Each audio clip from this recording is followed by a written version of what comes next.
All right, Pouring Nation, I got a great experiment for you today, something I've been wanting to try for a long time, and you guys have asked me a ton about transparent and opaque paints.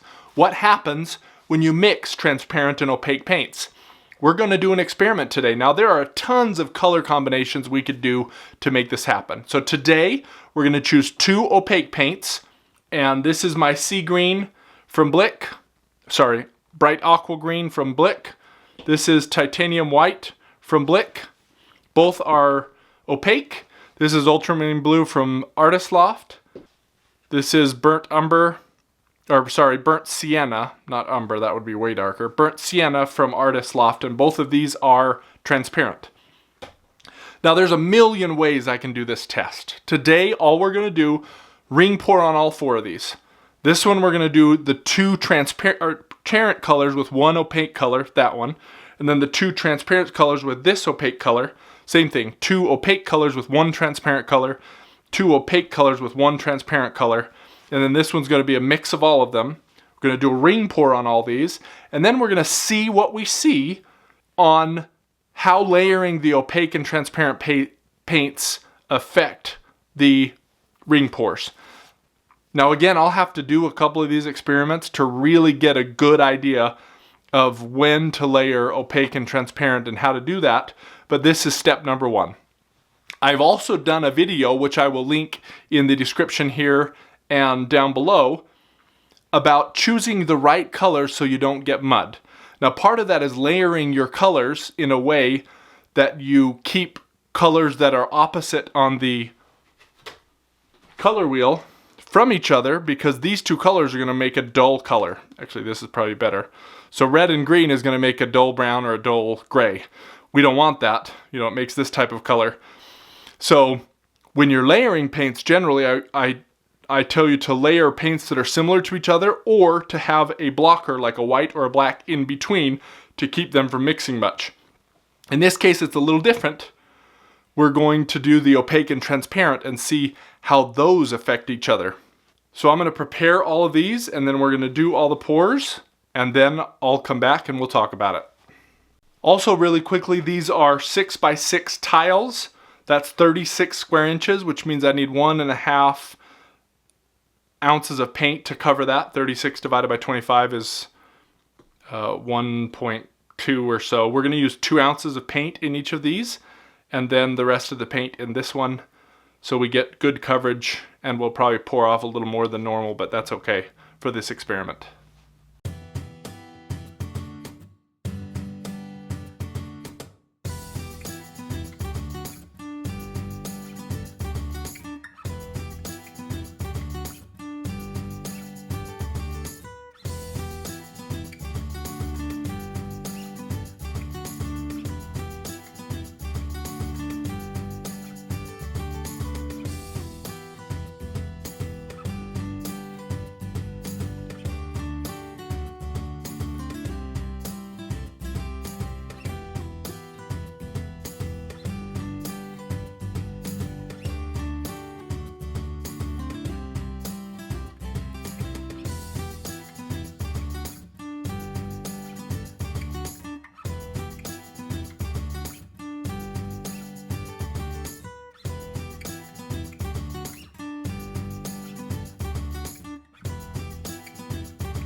Just really quickly, already I can tell one of these 2 paints was more liquid than these 2 paints, just because of how it's spread out. I'm assuming it was the brown, the burnt sienna, but it was a little bit more liquid because this is kind of bigger than that one also. So just a side note for this.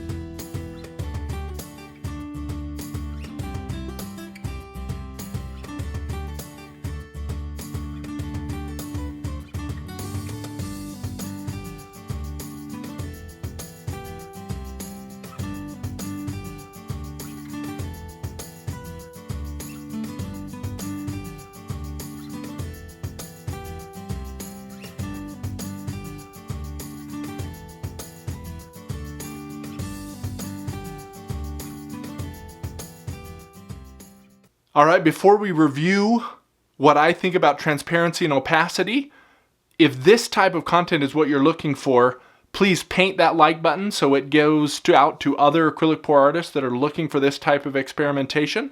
And if you want to see this every week, subscribe to the channel and hit the notification bell so you can get notified every time we do a video, which is normally Saturday mornings and then an occasional bonus video during the week. All right, so my paints have been sitting for about an hour, and I want to go through a couple of things that I have noticed. First, this was the 2 opaque and then the ultramarine blue. And this was the 2 opaque and the burnt sienna. Now, the ultramarine blue only gave a little bit of a hint of colors here, and the burnt sienna only gave a little bit of a hint of colors, but these are ultimately about the same with the 2 colors. So transparent colors affected the opaque colors about the same. So before we make any assumptions about that, I want to look over here. Now we have the 2 transparent colors, and I added the bright aqua green here and the titanium white here. These ones look about the same. The titanium white stands out a little on the edges more than the aqua does, but they look about the same also. And if I compare these 1 to 1, I'm not seeing a huge difference. The blue obviously is one of the brighter of the colors in here, so it stands out here. But the brown shows up in all 3. The aqua shows up in all 3. The white shows up in all 3. When I did this, I created this map of colors. These are solid colors. There's no pouring medium in them. These are the colors with my pouring medium, which is 70% glue, 30% water, and it's 1 part paint, 2 parts pouring medium. So these are essentially diluted with pouring medium, and I used a little tool to make these nice squares, and then I just used my fingers for these just because I wanted to see if the application was different. So look at this. The black brown, I don't know if you can see that. You can see the black line through here. You cannot see the black line through here. You cannot see the black line through here. You can see the black line through here. Transparent paints, opaque paints. That's what I would expect from straight paints. But once we diluted them with pouring medium, all of these become slightly transparent. These are more transparent than these 2, but these are still all transparent. So I think transparency and opacity matters much less when you add pouring medium to colors. All right, it's been about 24 hours, 36 hours since I painted these, and now they're all dry. And there's some interesting things that happened here. One, these look almost identical to what they were before. Not much has changed here. These are my 2 opaque colors with 1 transparent color, transparent blue here and transparent burnt sienna here. These are my 2 transparent colors with 1 opaque color. So what happens is, 1, ultramarine blue, most blues actually dry much darker than they already are. So that definitely happened here. I can still see, it's harder to see there, but you can still see the effects that were happening in there with the burnt sienna and the bright aqua that I used, aqua green. But these got much darker.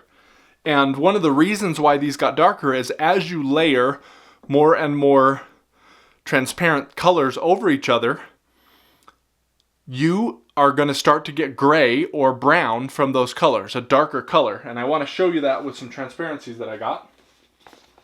So if I take these transparencies, these I would consider right in the middle, not semi-opaque, not semi-transparent, but right in the middle.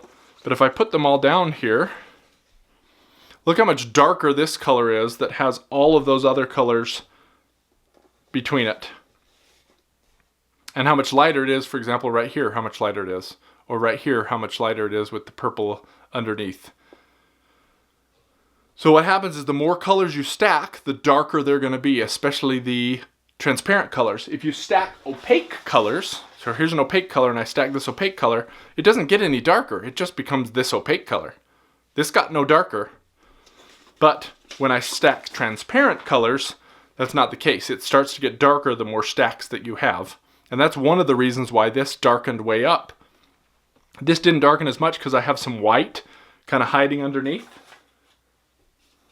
Now if I take this and I have some white hiding underneath, see how it makes it much lighter? That's essentially what's happening on this one, and that's why it's so much brighter. I didn't have anything like that here. I had a really dark purple. You know, I don't have an aqua, but I had a dark color, and so it's just darkening my blue. And so again, with pouring, because we're diluting the paints, we don't get true opaque. We only get semi-opaque. That's essentially what happens when I dilute my paint. 2, transparents, as it stacks on top of each other, are going to get darker. And the last thing is when I add a couple of transparents and an opaque, again, I'm going to get a little bit of the transparent colors. This is going to be kind of a violet, and this is going to be more of a purple, and then so I'm going to get those colors, but then I'm going to get this on top that nothing's going to show through. And if this were just slightly transparent, I'd see a little bit of these colors between, but it would be closer to this color than it would be to these colors. So yes, your opaque colors can overpower. Yes, your opaque colors are going to be semi-opaque automatically because you mixed it with pouring medium. Even if you just mixed it with water, you're still going to have this kind of effect happen. So it's not going to be as obvious as some people say it's going to be. I still would not recommend layering transparent paints on top of each other unless you want to get a really dark and different color from those. It's better to have, a transparent or two and then a opaque, preferably an opaque, that when it goes underneath the transparents, amplify that color for you. And we still want to stack the paints so I don't get brown. If I add orange and blue, I'm going to start to get more of a brownish color. Kind of looks a little red here, but it's going to be a darker color. And it might be the color I want. It's not going to be vibrant like stacking, for example, an opaque on a transparent orange like that would be.